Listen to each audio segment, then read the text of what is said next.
With the numbers in the House being so tight, the squad could control the House of Representatives the entire first term of a Joe Biden presidency.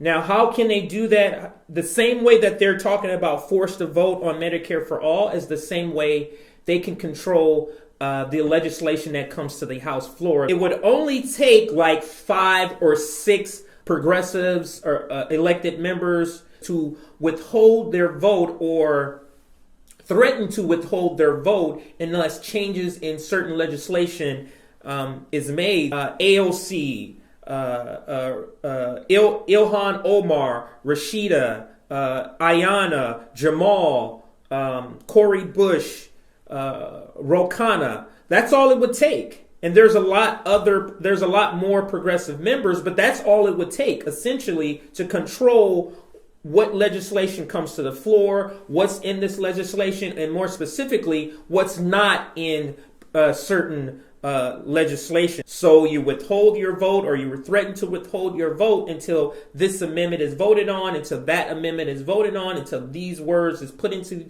or these policies are put into this legislation. Threatening to withhold your vote unless these pork products are taken out of legislation. It's a lot that the squad and progressives, elected progressives, can do with this tactic. I will call it a Tea Party tactic.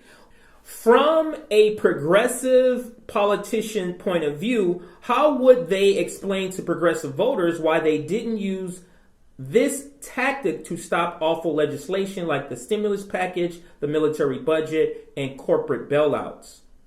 There would be no explanation good enough from progressives and the squad to explain away why they're not doing or using this tactic to control what's happening in the House of Representatives.